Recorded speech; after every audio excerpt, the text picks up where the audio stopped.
እንግዲህ እዚህ ከማላችሁ ስለተገኘው በጣም ትልቅ ደስታና ኩራት ይሰማኛል። ያው ለመጀመሪያ ጊዜ ነው እንደዚህ አባገሮች መሀል ስቀመጥ እና በጣም ደስ ብሎኛል። ጉሚን አቦቲ ገዳ ኦሮሞዳ ሀረ ወልጌሴቲ አምባሳደር ኢሬቻ በረኩመ ለማፍ ቁዱሰዴቲ አዶናይ ጎቴ ጃን አዶናይ ለስምንተኛ ጊዜ የኢሬቻ አምባሳደር ሆነ። ኮንግራቹሌሽን የሚል ነገር አየሁ። ይሄ ነገር እውነት ነው? 2-3 ቦታ ነው ያየሁት። ድርቃ መቀባን አቅል ኦሮምቲቻ ተቆጥ ስትሙ ድርቃ መቀባ ስዱ በታይ ሲያመቹ ሰሞኑን ሚዲያ ላይ የተዘዋወረ ካለው ነገር ትንሽ ግር ያለኝ ነገር አለ። እሱም ምንድነው ወንድማችን አዶናይ የኢሬቻ አምባሳደር ሆነ። ጆሌቶል ኑቲ አርሲሰንጂ ለጂሶ ዲጋ ሞተምነን በኑ ዮሙሲሞነ ሰኝ ወርቂቱቲ ሞው ማለ ሞተምነን በኑ ሜልቶ ኮዳባ ሰገሌ ኦሮምቲቻ አደገኑ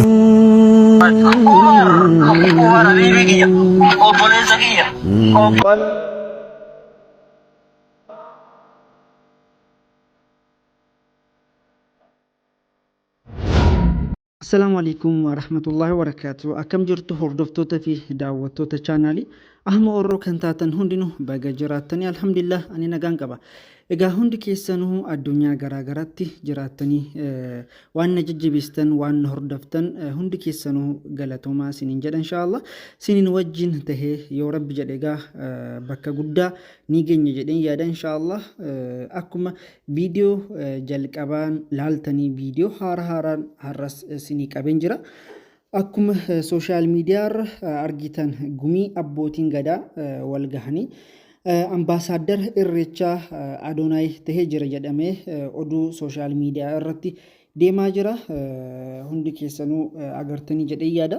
Ijoolleen Oromoonis oduu kana dhagahanii hedduu itti dhagahamee hedduu gaddanii jiranii. Akkamiin nama afaan Oromoo hin beekne akkamiin immoo aadaa Oromoo nama hin beekne ambaasaadara gootanii muuddanii jedhanii ijoolleen beekamoo Oromoo social media irratti yaada isaanii kaasaa jiranii. Nama beekamaa Oromoo ijoollee Oromoo ni dhabdanii moo artistii ni dhabdanii moo maaliif nama akkasii gootanii jedhanii yaada isaanii kennaa turanii. Viidiyoon social media irratti vaayiraalii ta'ee jira. Egaa kanumaan wal qabatee ibsa gabaabaa abbootii gadaa tuulamaa irraa kennamee jira. Sanis wajjin ilaalla. Inshallah siniif hindeessa hanga dhuma nooliin tura. Viidiyoo kana laayikii sheerii yegootanii nama hedduu bira akka gahu godha. Inshallah viidiyoo garaagara jira inshallah wajjin ilaalla. Ijoolleen teenya miskiinoota Saawud Arabiyaa irratti ofii isaanii jijjiirree beesaba keenya ni jijjiirra kan jedhanii egaa waa hedduu irra gahuu turaate hundi keessanuu beektanii bulguuwwan nama wal ficcisiisaa kan ture laayif irra tahee isaanis takkaan buhamanii jiranii isaan hafanis immoo gara godatti dhokatanii jiranii inshallah isaanis ni qabamanii jedhee yaada. Yeroo gabaabaa keessatti hundi keessanuu du'aayii godha inshallah. Abbootiin gadaa ibsa gabaabaa kennee jira siin jedhin jira gara sattiin dabara. Ibsa gabaabaa abbootii gadaa tuulamaa irraa kenname jedha. Akkuma mata duree irratti ibsametti abbootiin gadaa tuulamaa ambaasaadara irreechaaf nama tokkollee kan hin mudne akka ta'e ummata bal'aa Oromoof ibsa kennuun barbaachisaa ta'ee argamee jira jedheera. Halumaan kanaan gaafa guyyaa 17-12 2018 dhaabbanni daldala dhuunfaa eebbaaf isin barbaarna jechuun abbootii gadaa affeeranii sababuma affeera kanaan abbootiin gadaa fi namoonni bebbeekamoon affeera kanarratti argamee jira. Abbootiin gadaa saganticha irratti kan argame affeeramne malee sagantaa ofiif abbummaa qindeessinee fi kan itti muudama kennuuf qophoonnee miti jedheera. Abbootiin gadaa sagantaa kana irratti waan argamneef qofaaf akka waan ambaasaadara irreechaaf nama murnee fakkeessuun karaa adda addaan faca'aa jiru kan dhugaa irraa kan fagaate akka ta'e fi abbootiin gadaa ambaasadarummaa irreechaaf nama mudate kan hin qabne ta'uu kabajaan uummata Oromoo beeksisuu barbaanna jeera. Abbootiin gadaa tuulama dhimma uummata Oromoof fuulduratti hojjennuufis barbaachisa tahee yoo argame gama miidiyaa ibsa kennuun iftoominaan fi uummata keenya waliin kan hojjennu akka ta'e ulfinaan isin ibsuu barbaanna jee. Egaa abbootiin gadaa ibsa kana kennee jira jechuudha. Ijoolleen Oromoo hundinuu viidiyoo kana fa'aa ilaalanii informationii kijibaa kana ilaalanii hundinuu itti dhagahame ijoolleen bebbeekamoon ijoolleen Oromoo yaada isaanii kennaa turani. Kun sirrii miti. Akkamiin namni beekamaa gamtateef qofaaf afaan Oromoo namni hin dandeenye aadaa Oromoo namni hin dandeenye akkamiin ambaasaddara Irreecha ta'uu danda'a jedhanii ijoolleen Oromoo yaada fi gaafii isaanii gaafachaa turani. Kana ilaalanii egaa abbootiin gadaanis ibsa barbaachisaa tahee ibsa iftoomina qabu waan jiru hundumaa guutumaa guututti kana kennanii jiranii galatoomaa isiniin jenna. Informationii haaraa fi ajandaa haaraa gamta tahee oduu kana isiniif dhiyeessuu yaadiin jira inshaallah. Kanaan wal qabatee anis dhaamsa isinii dabarsu jira akka muslimaatiin jechuudha.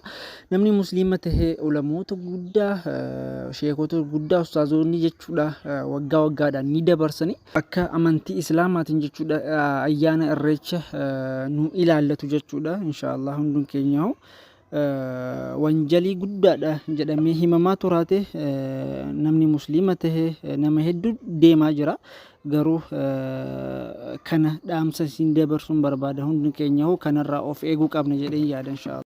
Viidiyoo garaagaraas jira yaada ijoollicha ni dhaggeeffanna.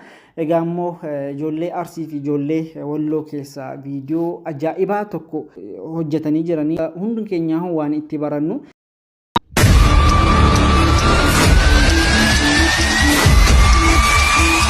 Arsii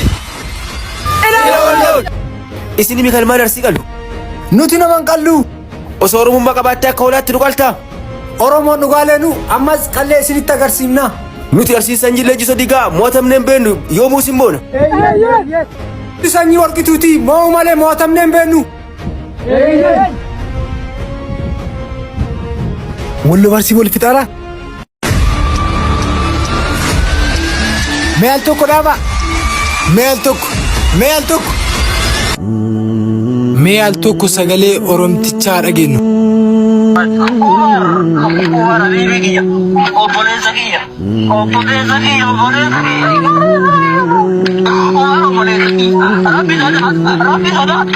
Osoo akka kiyyaati Walloo Arsiin ilmaan abbaa tokko kan kalee harmaaf harka nukutu diin nu garuu akkamitti honyaan isini ilmaan abbaa tokkooti akkamitti honyaattan Oromoonni tokko taanee waliin duula tokko taanee waliin duuna mitiire nuti Oromoonni kutaa waliin qoqqoon nuti Oromoo tokko taanaa miti shimala keessa lafa buusa wal qabaa babadhadhaa kana booda diinna dunnuqqoon nuti diinaaf karrasaan nuti ilmaan abbaa tokkootimi nuti Walloo Arsii Shawaa nu hundumtuu tokkummaa maaliin agarsiiftu?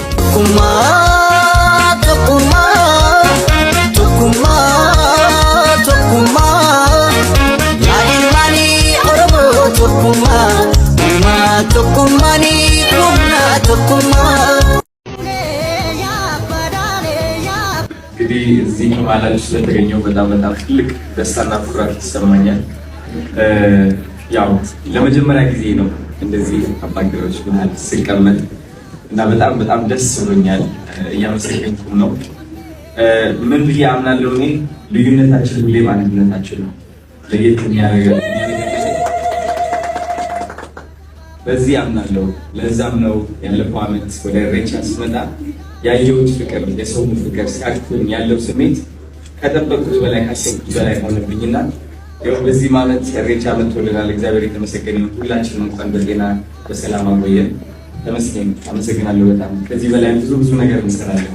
ታንክ ዩ ስለምበቂ ይዘው አይዞሮ ኮሚታ ያጆሌ ዶሌ ይብዳን ተባታ ያጆሌ ዶሌ ሩባቴ ናጋሬ ያጆሌ mata badamale ajoletun maqatin dabarre ajoletun Gumiin abbootii gadaa Oromoodha har'a wal geesseeti ambaasaadara Irreechaa bara 2018 Adonaay gootee jaan. Hayyee. Angaafiin kiyya waan hin beeyne namni gaafatee bara ulaagaan ambaasaadara Irreechaa nama gootu beekamtii sooshaal miidiyaati immoo dhuguma laffaatii waa hojjetaniini. Baroota 5-6 dabre keessatti ambaasaadara Irreechaa ta'uun dhugumaan kan irraa bareedu aadaaf duudhaa eenyummaa ofiitiin miidhagee osoo halkanii guyyaan jeen barbaran Irreecha keessatti akka alaabaa Irreechaatti namni nuti beeynu Qananii Indaaleetii fi Raachee Tasfaayeeti silaa ambaasadarummaan dhugumatti isaan kanaan mala egaa jara keenya dhiisa qunceen muka tokkoof hin taatu ambaasadarummaa isin jettan tanas isinumaatu deemuun jira malee namni isin ambaasadara godhanii jettan kun an ambaasadara Irreechaa ta'eetiin jira yeroo inni juun dhageenye Oromomaatu irratti wal qabu jira malee. ሰሞኑን ሚዲያ ላይ የተዘዋወረ ካለው ነገር ትንሽ ግር ያለኝ ነገር አለ። እሱ ምንድነው ወንድማችን አዶናይ የኢሬቻ አምባሳደር ሆነ። ጆሌቶል ፎርማ ቦልከናኒ ያጆሌላ ዞሩ ኮሚታ ሲባል ትንሽ ግራ ገባኝ ስላችሁ እኔ አዶናይን በጣም ነው የምወደው ዮሳንም አዶናይን በጣም ነው የምወደው ብሏል። አዶናይን በጣም ነው የምወደው ሁላችንም እንወደዋለን። ነገር ግን አዶናይ እንዴት የኢሬቻ አምባሳደር ሊሆን ቻለ? ብዙ የኦሮሞ ልጆች አሉ ስለ ዘር እያወሩ አይደለም እዚህ ጋር ስለ ኢሬቻ የሚያውቁ ስለ ኢሬቻ የሚያወሩ ስለ ኢሬቻ የሚፖስቱ በጣም ብዙ አሉ። ነገር ግን እዚህ ጋር አዶናይ ኢሬቻ ላይ አምባሳደር ስለመሆኑ ራሱ ሶሻል ሚዲያው ላይ ምንም ነገር አላለም። እስካሁን ቪዲዮም አልሰራም። የተሰራውን ቪዲዮ ራሱ ሪፖስት አላደረገም። ቼክ እያደረኩት ነበር። እናንተም ቼክ ማድረግ ትችላላችሁ። በምን ክራይቴሪያ ነው የኢሬቻ አምባሳደር ሊሆን የቻለው? ጥያቄ ስለሆነብኝ ነው። አዶናይ ለስምንተኛ ጊዜ የኢሬቻ አምባሳደር ሆነ። ኮንግራቹሌሽን የሚል ነገር አየሁ። ይሄ ነገር እውነት ነው? 2-3 ቦታ ነው ያየሁት። በነገራችሁ እውነት የኢሬቻ አምባሳደር ነው በአሁነኛው? አዎ ናይስ ቆንጆ አሪፍ ነው። አምባሳደራችን ስትመርጡ ደስ ይላል።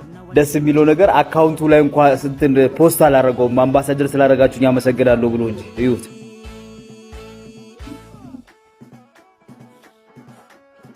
አምባሳደር ስላደረጋችሁኝ አመሰግናለሁ ብሎ ፖስት አላደረገውም። እዩት። ይሄ እሱ አካውንት በእኔ ትቀየማላችሁ እናንተ። ስለ ዮሰም በቀደም ስናገር እኔ ያላችሁ ሰዎች እኔ ላይ ትቀየሙኛላችሁ። እውነት ትልልቅ ስራ የሰሩ ሰዎች የሉም? እንትን ነው የኦሮሞ አርቲስቶች የሉም? ትልልቅ ስራ የሰሩ የኦሮሞ አባቶች የሉም? ቲክቶከሮች የሉም? እኔን ትቀየሙኛላችሁ። በዚህ አንድነት ፍቅር ምናምን ልትሉ ነው። በአናታችሁ ተገልበጡ። አይገርማችሁ? አምባሳደር አድርጋችሁኛልና አክብራችሁኛልና አመሰግናለሁ ብሎ ፖስቱ ላይ አካውንቱ ላይ ያለቀቀ ሰው አክብረህ አንተ ጋቢ አልብሰህ ምናምን ማለት የተማረ ብዙ ነው አሸን ነው። በነገራችሁ እኔ እንደፈለጋችሁት መስጠት ትችላላችሁ። ግን ባለቤቱ ያቀለለውን አሞሌ ባለዳ አይሸከምለት። ለማንኛውም ትልቅ ስራ የሰሩ ሰዎች አሉ። እንደዚህ አይነት ነገር ስናገር በሌላ ነገር የምታዩብኝ ስለ ራሴ ነገር ራሴ ስለማውቅ አርፋችሁ ቁጭ በሉ። ስለ ማህበረሰቤ ነው ያውቃል።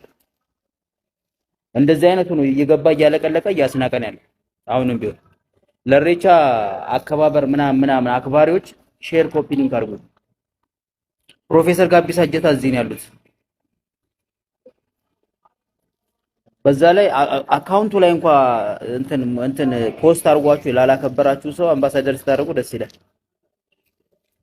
እደግመዋለሁ። ባለቤቱ ያላከበረውን አሞሌ ባለዳ አይሸከም። እናንተ ናችሁ እያስናቃችሁን ያላችሁ።